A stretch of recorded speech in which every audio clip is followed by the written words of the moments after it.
Good morning बच्चों, स्वागत है आप लोग को हमारी क्लास में।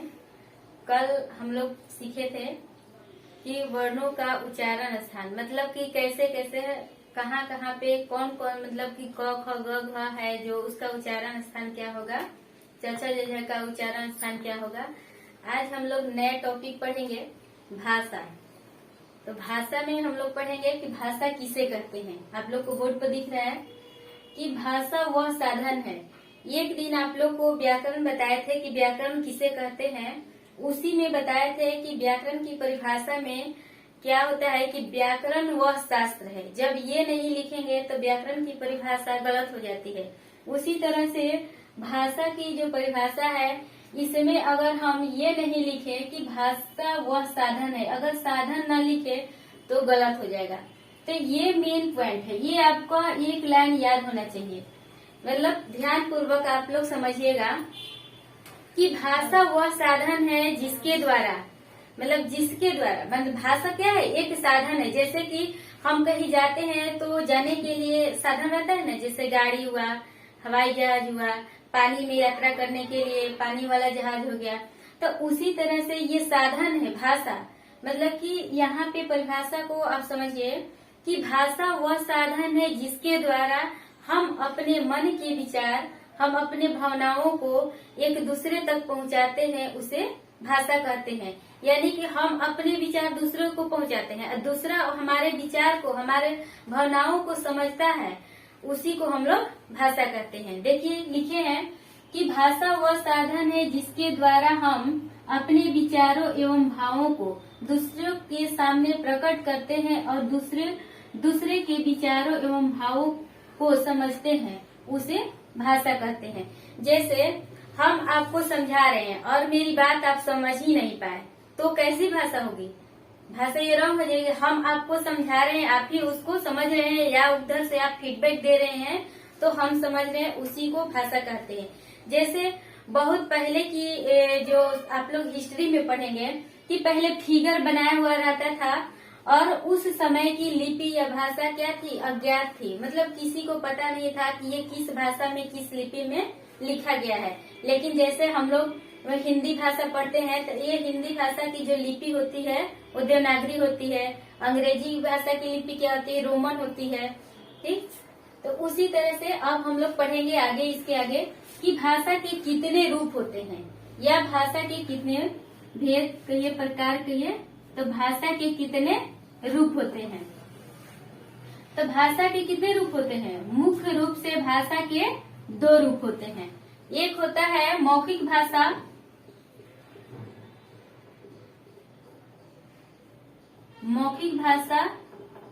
और दूसरा लिखित भाषा।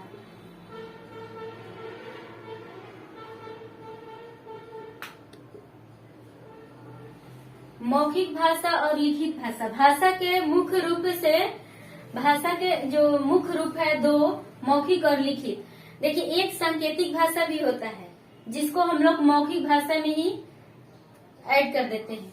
देखिए मौखिक भाषा किसे कहते हैं और लिखित भाषा किसे कहते हैं, इसको आप लोग पहले समझ लेंगे, उसके बाद फिर मैं लिखवाऊंगी। मौखिक भाषा वो होता है जिसको हम लोग बोलकर और सुनकर, मतलब कि बोलकर और सुनकर के जो बात लिखते हैं या बोलते हैं, समझाते हैं, उसी को मौखिक भाषा कहते हैं। और लिखित भाषा जो होता है वो क्या होता है, लिख कर और पढ़कर। लिखना और पढ़ना भाषा का क्या है, लिखित रूप है। ये हमेशा याद रखना, लिखना और पढ़ना। इसमें हो जाएगा बोलना और सुनना। दोनों की परिभाषा हमें याद करने के लिए, मतलब लंबा चौड़ा परिभाषा याद करने की हमें जरूरत ही नहीं है। जब ये दोनों वर्ड याद हो जाएगा तो समझिए कि हमें मौखिक भाषा और लिखित भाषा याद हो गया। जैसे इस परिभाषा में, मौखिक भाषा में केवल हमें इतना याद है कि जिस भाषा को हम लोग बोलकर और सुनकर, यानी कि बोलना और सुनना भाषा का मौखिक रूप कहलाता है और लिखना और पढ़ना भाषा का लिखित रूप कहलाता है। जैसे इसमें बहुत सारे बच्चे कंफ्यूज होते हैं, पढ़ना दिया है ना, तो जैसे ही हम बुक पढ़ रहे हैं तो बच्चे से पूछेंगे कि मैं बुक पढ़ रही हूँ, भाषा के कौन सा रूप होगा, लिखित रूप होगा कि मौखिक। तो बच्चे तुरंत जवाब देते हैं कि मौखिक, क्योंकि पढ़ रहे हैं। तो ये गलत हो जाएगा, क्योंकि ये बुक पे जो लिखा हुआ है, जैसे कि ये बोर्ड पे जो लिखा हुआ है, ये लिखित भाषा है ना, इसको हम पढ़ रहे हैं। मतलब लिखे हुए भाषा को हम पढ़ रहे हैं, यानी कि लिखित भाषा। सबसे सारे बच्चे का अधिकांशतः गलती इसी में होता है कि पढ़ना जो है तुरंत ऑप्शन में मारता है कि मौखिक आंसर होगा, लेकिन पढ़ना क्या है, लिखित भाषा है। मतलब किसी के द्वारा लिख करके भेजा गया है। जैसे हम बुक पढ़ रहे हैं तो किसी राइटर ने लिखा है, तभी तो उसको पढ़ रहे हैं, तो ये लिखित भाषा हो जाएगा। और मौखिक भाषा ये होगा कि जो हम तुम्हें पढ़ा रहे हैं, अभी आपको पढ़ा रहे हैं और आप सुन रहे हैं, तो उसको मौखिक भाषा कहते हैं। मतलब कि बोलना और सुनना, बस इतना ही हमें याद है कि याद करना है कि बोलना और सुनना भाषा का मौखिक रूप कहलाता है, और लिखना और पढ़ना भाषा का लिखित रूप कहलाता है। इतना समझ में आया। और यही चारों, यही पे समझ लेना है कि यही चारों जो होता है, ये क्या हो जाता है, भाषा का कौशल। जैसे आता है क्वेश्चन, भाषा के कितने कौशल हैं, भाषा के कितने कौशल हैं, कितने कौशल हैं। तो भाषा के कितने कौशल हैं, 4। कितने कौशल हैं, 4। जैसे सुनना,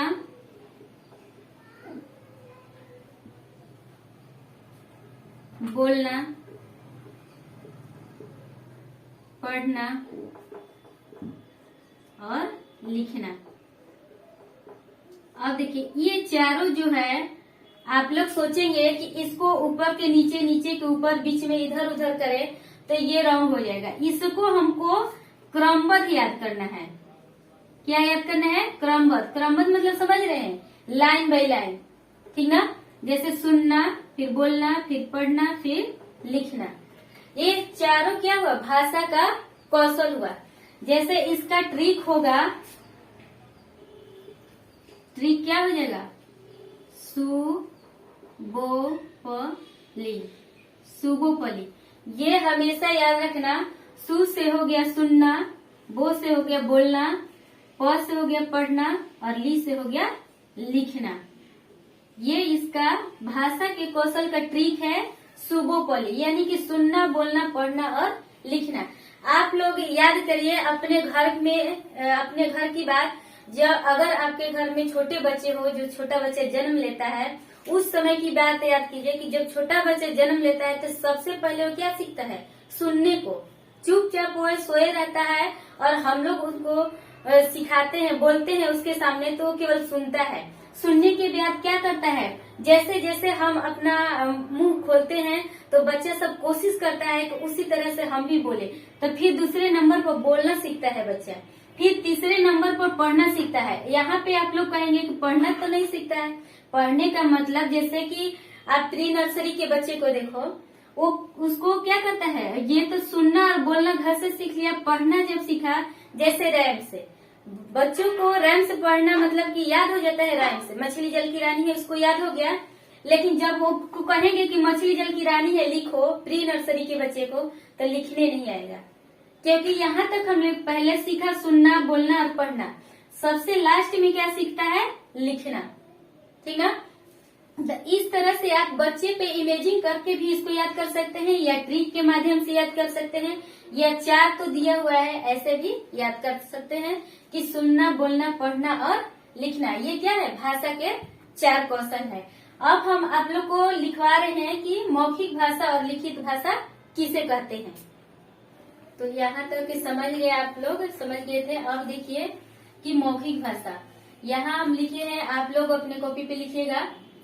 दिया है मौखिक भाषा, जब हम बोलकर और सुनकर अपने विचारों को एक दूसरे तक पहुंचाते हैं, उसे मौखिक भाषा कहते हैं। जैसे पीछे अभी समझाया है ना, अभी अभी, कि बोलकर और सुनकर, मतलब कि बोलना और सुनना, बोलकर और सुनकर अपने विचारों को दूसरे तक पहुंचाते हैं, उसी को हम लोग मौखिक भाषा कहते हैं। जैसे टेलीफोन से बात करना, तो टेलीफोन से बात करते हैं तो हम क्या करते हैं, अपने मन की बात को, अपने विचार को, जो हमारे मन में जो विचार है उसको क्या करते हैं, उसके साथ, जिससे हम बात कर रहे हैं उसके साथ शेयर करते हैं। और उधर से फीडबैक आता है। तो वही क्या कर रहे हैं कि जो हम अपने बातों को दूसरे तक पहुंचाते हैं, दूसरा उसको समझता है। इसी तरह से लिखित भाषा है कि जब हम लिख कर और पढ़कर, यानी कि लिख कर और पढ़कर, इसमें क्या है, बोलकर और सुनकर।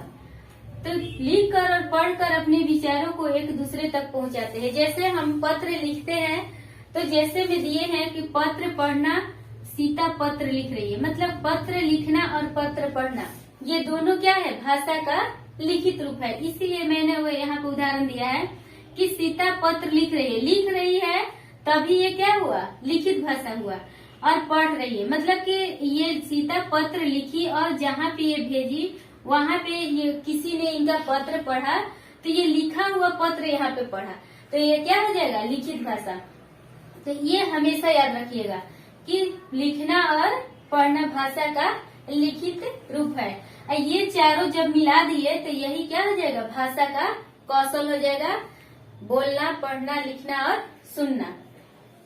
मतलब कि क्रमबद्ध हम नहीं बोले हैं, सबसे पहले क्या हो जाएगा, सुनना, फिर बोलना, फिर पढ़ना और लास्ट में होगा लिखना। अब देखिए भाषा समझ गए कि भाषा किसे कहते हैं। भाषा के दो रूप होते हैं। एक भाषा जो होता है सांकेतिक भाषा होता है, जो छोटे बच्चों को पढ़ाया जाता है। जैसे सांकेतिक भाषा का मतलब होता है, जैसे देखो जब स्टेशन पे जाते हैं हम लोग, रेड बत्ती जो बढ़ता है तो हम लोग जान जाते हैं कि ट्रेन आ रही है। सारे यात्रीगण क्या हो जाते हैं, स्टॉप हो जाते हैं, रुक जाते हैं। जैसे कहीं देखे हो गए तो उत्तर दिशा को इस तरह से एरो देकर दर्शाया जाता है कि मतलब उत्तर दिशा में जाना है। नीचे की ओर दिया रहता है, मतलब नीचे जाना है दक्षिण की तरफ, फिर दाएं और बाएं, इस तरह से ये क्या हो गया, ये सांकेतिक भाषा हो गया। जैसे कितने लोग इशारा करते हैं अपने आंखों से कि इधर, मतलब कि इधर जाना है, उधर जाना है, तो ये सब क्या हो गया, सांकेतिक भाषा हो गया। इतना समझे। अब देखिए भाषा समझ गया। अब आते हैं बोली कि मतलब भाषा तो ये हो गया, अब बोली किसे कहते हैं। लिखे हैं सीमित क्षेत्र में बोली जाने वाली भाषा को बोली कहते हैं। तो हम बोली की परिभाषा सिर्फ एक लाइन की याद कर लेंगे कि जो सीमित क्षेत्रों में बोली जाती है उसी को हम लोग भाषा कहते हैं। मतलब कि कम जगहों में, मतलब कि पूरे क्षेत्रों में नहीं। जैसे इसकी कोई अलग से लिपि नहीं होती है, जो बोली होती है इसकी कोई लिपि नहीं होती, भाषा की लिपि होती है। जैसे हिंदी भाषा है उसकी लिपि देवनागरी अभी बताए हैं, अंग्रेजी का क्या होगा, रोमन, पंजाबी का क्या होगा, गुरुमुखी। तो इस तरह से मतलब कि जो बोली होती है, बोली की लिपि नहीं होती है, क्योंकि ये सीमित क्षेत्रों में बोली जाती है, तो लिपि नहीं होती है। हिंदी भाषा की अनेक बोलियां होती है। जैसे कि हमारे अभी राज्य में क्या है, हिंदी है, हिंदी की क्या है, अनेक बोली बोली जाती है। जैसे ब्रज, अवधी, भोजपुरी इत्यादि बहुत सारे क्या है, बोलियां हैं इसमें। तो यहाँ तक आप लोग समझ गए कि भाषा किसे कहते हैं। भाषा के कितने रूप हुए, तो मुख्य रूप से हम दो ही पढ़ेंगे, एक सांकेतिक भाषा है इसको छोड़ देंगे, ये दो ही पढ़ेंगे, मौखिक भाषा और लिखित भाषा। उसके बाद यहाँ पढ़े बोली। फिर यहाँ तक समझ गए, इसको आप लोग लिख लीजिए, यहाँ तक लिखिए या स्क्रीनशॉट लीजिए। तो आज के वीडियो में इतना ही। Thank you, have a nice day.